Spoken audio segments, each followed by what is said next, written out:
Hey everybody, I'm Spencer Aronfeld, and welcome to a super special edition of the Trust Me, I'm a Lawyer podcast. With me, as always, is my buddy, my son, my co-host, and our executive producer, Nory Aronfeld. Hello everybody, welcome. How are you doing, Nory? I'm good, how are you? I'm doing great. Are you excited about today's episode? I'm very excited. This is going to be the best one ever because our guest today, why don't you introduce him? Well, today we have West Point alum Markenson Pierre, who... Thank you for your service. Yeah, thank you for your service. Thank you for your support. Besides being a Florida lawyer and I believe played football in college, Markenson Pierre is an NFLPA. He's in the National Football League, NFL Players Association. Right. Contract advisor. Contract advisor, I forgot the word. Yeah. Yeah. So super cool. We're so excited to have you. Thank you for joining us, Markenson. I really appreciate it, fellas. Thank you very much for having me on this morning. And I understand also that you're a podcaster. Well, I do watch and listen to a lot of podcasts. I don't do any myself, but I enjoy great content, and it's always a pleasure to see what you guys are doing out there. Well, thank you so much. You know, first of all, I just want to tell you how proud I am of your accomplishments as a father to have a son that's done what you've done and continue to do. Your parents deserve a Nobel Prize in parenthood. Thank you very much. And, you know, I would not be where I am today without the supporting cast that I have. And I have amazing parents who have done so much for me. I'm so grateful. And it's just awesome when you can have that support network and you know there's always people to count on. There's always people who are going to be pushing you no matter what you do. So it's a great thing to have, and I'm very lucky for it. Well, they must be very proud. Tell us a little bit, Markenson, about your background and your journey because it's so unusual and your level of success is so inspiring. Tell us a little bit about yourself. Yeah, so I was born in Haiti. I grew up in Haiti and moved to the States when I was 11 years old. I didn't speak English. I didn't know anything about America other than seeing movies on TV. And when I came to America, we moved to Belgrade, Florida. It's a small farming town, about an hour and 10 minutes northwest of here. And I lived there, started in the 5th grade, 6th grade time frame, picked up English, told myself how to speak English by watching The Simpsons and using a Creole French to English dictionary translation. And eventually, once I learned how to speak English, I always had the desire to be a great student because I knew that was going to be my way out.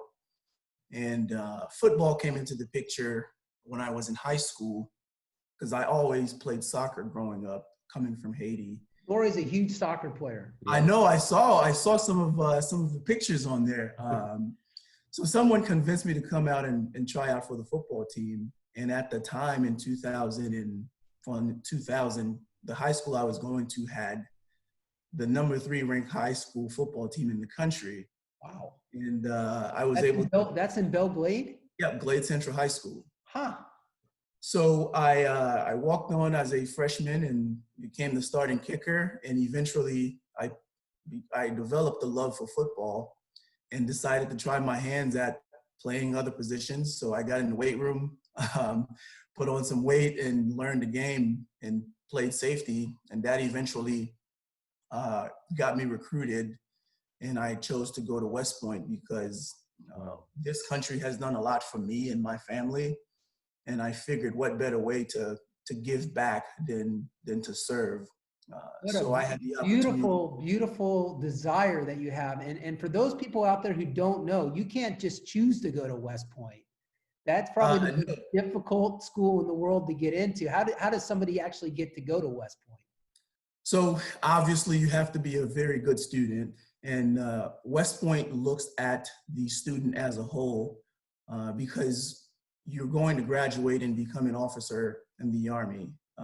So a prospective West Point student has to be a well-rounded student in that they have to have the potential and have shown that they can be a leader, whether that's being a team captain or being involved in the community. So they're looking for people who are smart, and who has the ability to influence other people and be service-minded. So those were the criteria. And I was fortunate to get the opportunity when they started recruiting me.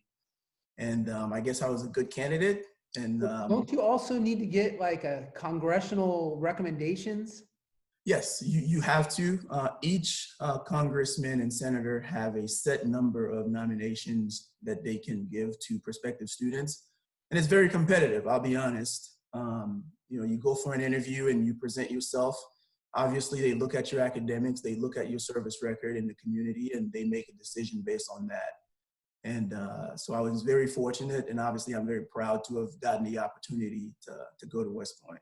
Amazing. And you played ball while you were there too.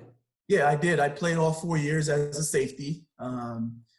It was probably the very best part, being a member of a team, even though we didn't win as many games as I would have liked, because winning makes everything better.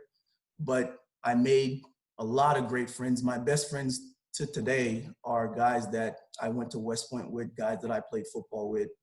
And there is nothing in the world I would trade that for, bottom line, hands down.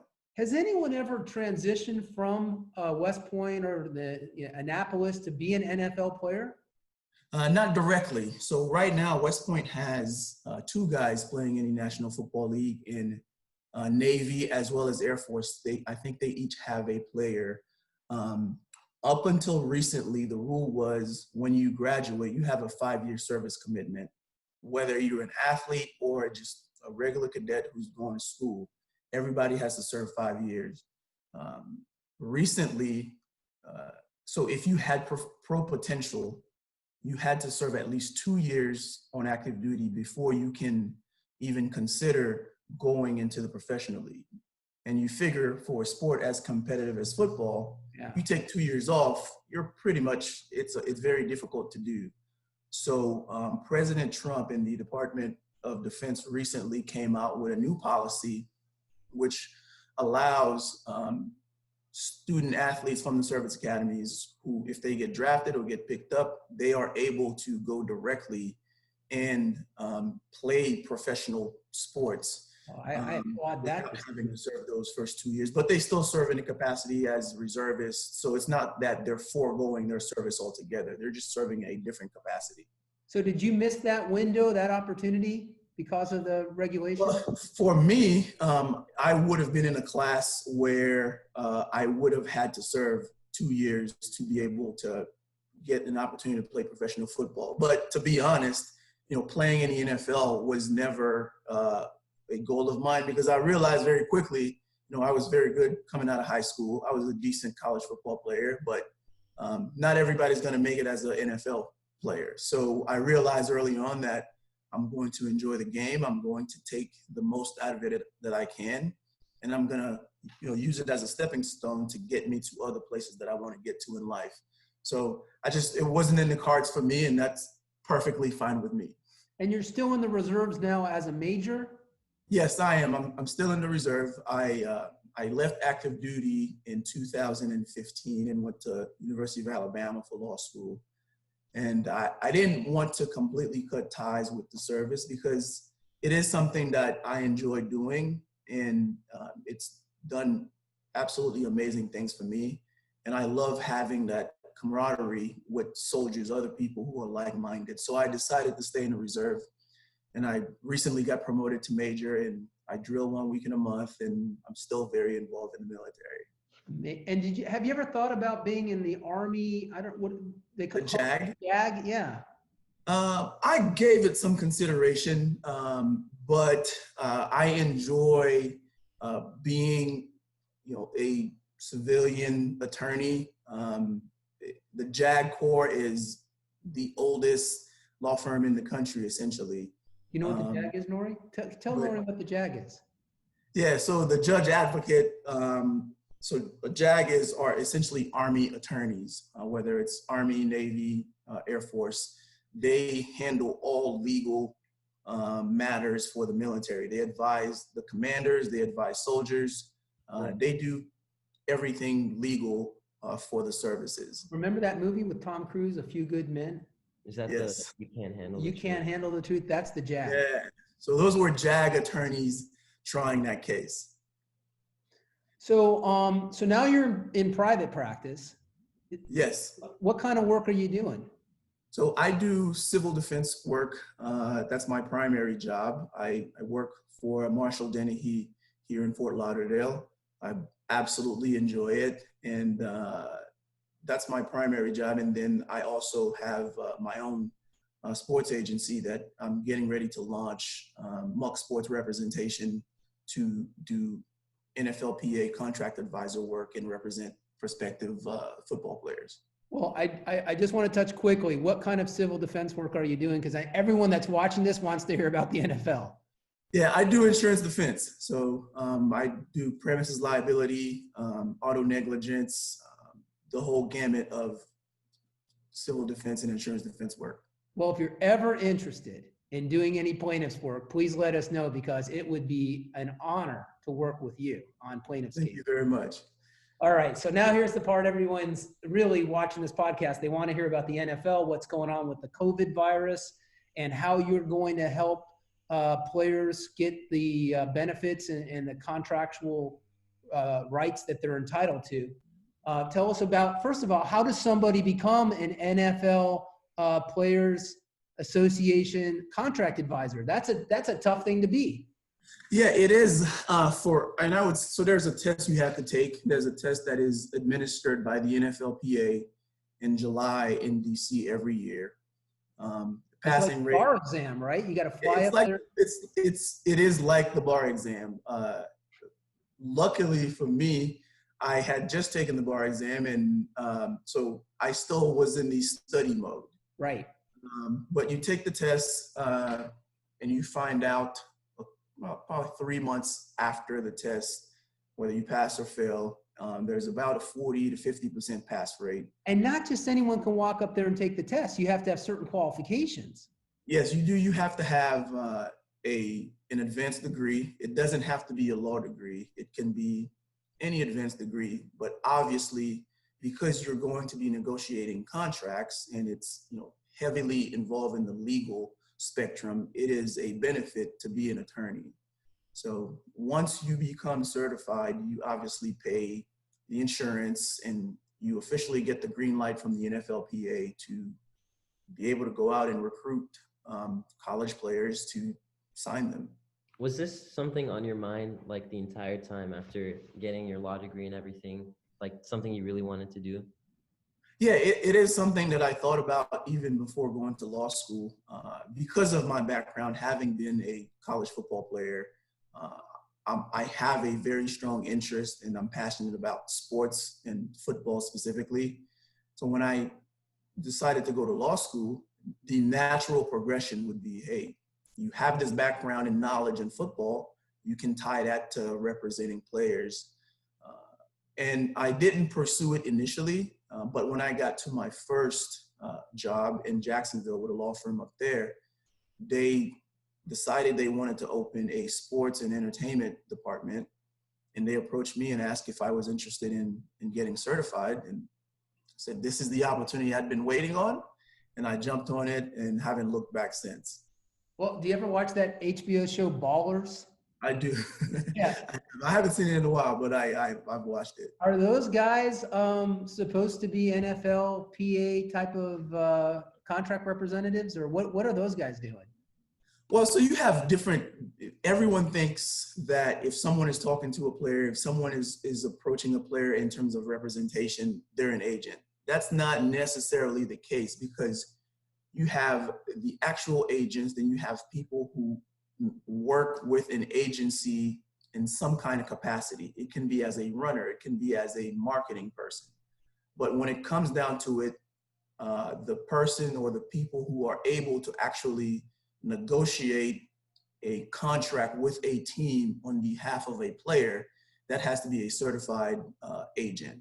And on TV shows, they don't really draw that designation about who is able to do what. But in the real world, as we know, not everyone is able to negotiate the contract when it comes down to it. So are you planning on joining an agency, or are you going to sort of Jerry Maguire it and set up your own shop? I don't plan on joining an agency, at least not at this point. I enjoy the freedom of running my agency the way that I know how to and the way that I see fit. In that respect, it's like being your own boss. And I like the idea of building something from scratch. It is difficult, it is challenging, but there's nothing more rewarding when you work hard towards something, you put in the work, and you go through the process, and it takes you time, and you get to that ultimate point where it's successful. You can look back and say, oh my God, I can't believe I did it. It feels much more satisfying than, well, I'm just going to join someone and essentially capitalize off their success instead of doing it on your own.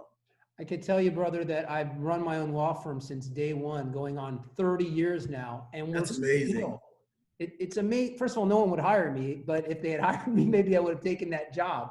But it still requires an enormous amount of tweaking and monitoring and management. It never ends. It has not reached any plateau. It's still an uphill climb. It is, and times change. The clientele that you're going after changes, and there's just so many different variables because you're running a business. But you're not just thinking about, because if you join, whether you join a firm or an agency, as a lawyer, you join a firm, you're just on the attorney side. You're not thinking a lot about the business aspect of it. But when you're running your own shop, you have to think about everything, every single thing. Hey, how much are we paying for paper? Can we afford this printer versus that printer? So it's an entire undertaking it takes a lot of work, but I'm sure you've experienced a lot of success, and it feels that much better when you're able to do it on your own. That's so kind of you to say. Now, with the COVID virus and what's happening with, have they decided to cancel the NFL season? What's the story there? No decision has been made to cancel the NFL season. As you know, a lot of things happen in the football world from January till this point of time in May, because you have the end of football season with the Super Bowl, but then you have the NFL Combine that happens. You have Pro Day for guys who didn't make it to the Combine, and then you have the draft itself, and then mini camp. So all those things happen from essentially February till May. And obviously because of COVID, we have certain circumstances where none of those things could take place. Obviously the draft did take place virtually, but a lot of players, prospective players who are going into the league now have been impacted because their pro days were canceled. They didn't have an opportunity to showcase their talent. Think about it. One of the most important for guys who are prospective players, what's important for them is being able to have a pro day where they run the 40 and do the 225 bench press test, do all the drills. That's what is used to evaluate them. But in this case where everything was canceled, the players didn't get an opportunity to do that. My client that I represent is an example of a guy who, he worked for about 3 months to prepare for a pro day that ultimately got canceled 2 weeks before it happened. So what the NFLPA, the guidance they've put out, all clubs across the board have been closed. Players can work out on their own, like everyone is doing at home, but it's not the same as going to the gym. Rookie mini camps that were supposed to happen 2 weeks ago did not happen, obviously. So it throws the entire schedule off. We still don't know what's going to happen in terms of how they will try to make some of that time up. But as a country, we don't know when we will get back to normal, but we have not gotten any words in terms of whether there will be a delay or cancellation to the season. So for kids that are sitting home right now that were thinking of going to college or starting in college, they may express an option now to consult directly with you about going to the NFL because colleges seem to be on hold too. Wait, can you rephrase the question? Do you mean I'm just thinking if I'm a kid who's in college or going to college, and it looks like my college season is going to be canceled because there's going to be no school. would you advise them to consider making the leap to the NFL directly because college seasons are being derailed? I would not advise a kid right now to make a decision to lose their eligibility by signing with an agent if they have eligibility left, because the NCAA has not canceled the college football season. So for all we know, college football season is still going to happen. It may look very different from what we are used to, but as far as we know, it's scheduled to happen. So if you're a prospective player with eligibility left, you want to preserve that in up until the point where it is official that college football season is not happening and you are rising senior or you are a senior, then you can begin the process of maybe signing with an agent. But regardless of whether you sign with an agent now, the draft for 2021 is still not going to happen until April 2021. So you have, for guys who are in that position, they still have plenty of time to let things play out and see what ultimately happens. And if people who are seniors are interested in considering having you as their agent, because certainly I would, what's the best way for them to get in touch with you? What kinds of things should they be asking you to help them make the right decision to find the right agent for themselves? So I'm listed with the NFLPA, obviously, and the best way to get in touch with me these days, it's through social media, through Instagram and Twitter. My Instagram is Markenson Pierre _9, and in the next couple of weeks, I will launch Muck Sports Representation. That will be its own entity where people can get in touch with me through that. But for guys who are in the position, who are rising seniors and juniors, it is very important to them to vet a lot of different agents, talk to agents, see what they're about, establish a relationship with them, and just become educated on the process. Because there's no rule that says as a student athlete, you cannot communicate with an agent. You can talk to an agent, you can get as much information as you want. You can have your parents talk to agents. The only thing you cannot do is accept anything of value, whether that's money, clothing, anything of value from an agent. As soon as you do that, you lose your eligibility as a student athlete. So you can talk to any agent. Feel free to reach out to me, and I will give you as much information as possible and pitch my agency to you. Yeah, and will you be doing these kind of consultations on Zoom? I've done them over the phone. I've done them on Zoom. And before COVID started, I was doing them in person with individual players and their parents. So I hit the ground running for this cycle already. I've had to kind of tailor it because of COVID, but the phone still works, Zoom still works, and every other platform of communication still works. What NFL team do you support? I don't support any NFL team as someone who represents players. If they want to sign a guy I'm representing, I'm all for it. So there's not an individual team that I support. But as far as sports is concerned, football, I'm a big Miami Hurricanes fan growing up down here. Me too. Yeah, it's all I love Miami. Me too. But as far as NFL, I love all the teams that are interested in my guys that I'm recruiting and the guys that I represent. Are you interested in representing athletes in different sports as well as pro football? Yeah, so eventually what I will transition to is, because as I said earlier, I am passionate about athletics, and I grew up playing soccer. I have a very in-depth knowledge of soccer. I love basketball, and I have great knowledge about basketball. So there will become a time where I become certified across the board in soccer as well as basketball. But starting out right now, I'm doing football, and we're going to make that successful before I jump into other ventures. Oh, I have no doubt it's going to be successful. Maybe one day you can represent Nory here in soccer. Hey, and I definitely want to come out and check them out when things open up. I know. Do you play travel or do you play for your local high school? Well, no, right now I'm in college now, so Okay. I'm playing for the club team in my school, and I was just recently promoted as the president. Congratulations. club. That's awesome. That's And awesome. captain, so we'll What see. position do you play? Right back.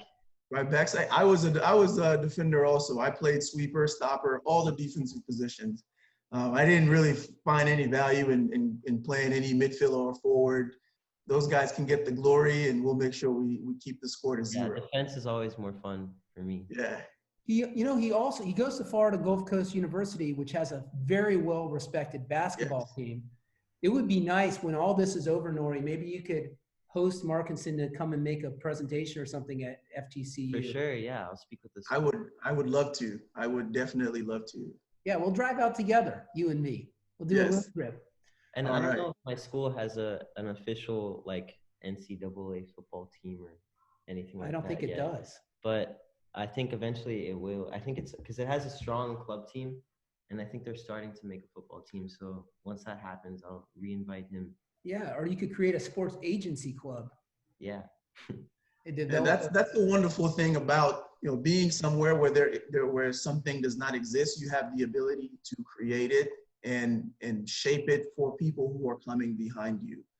So just because it doesn't exist right now at your school doesn't mean you can't take the time to create it, because if you create it, there will be a lot of people that have interest in it, and they'll continue to grow it long after you're gone. Much like this podcast. Correct. Markenson Pierre, it's an honor to meet you. You're a wonderful young man with tons of potential, and you've already accomplished more in your young life than most people accomplish in 10 lives. You're an incredible guy, and we're so grateful to have had the opportunity to spend this time with you. Thank you very much. You have an amazing dad to look up to. I'm sure it is going to be a challenge for you to live up to his expectations, but I really appreciate you guys having me on. I'm looking forward to when we are able to meet in person and chat some more. Us too. Thank you so much. And Nory, if people are interested in being on the podcast, what's the best way for them to get in touch with you? Well, I would say you could email us at trustmeimalawyerpodcast@gmail.com. That's probably the best way. And then we also, like Markenson, have an Instagram where you could reach out to us. That's another good way. Trust Me, I'm a Lawyer podcast as well. Beautiful. Yeah. All right. Thanks again to our special guest. Stay tuned this week. We've got some more exciting guests coming on this week. We have an immigration attorney from Korea going to talk about some of the challenges that people are facing during the coronavirus with being undocumented. Awesome. All right. Excellent show. Thanks again. Thank you very much. Have a great rest of your week. You too, my Bye. friend. Thank you.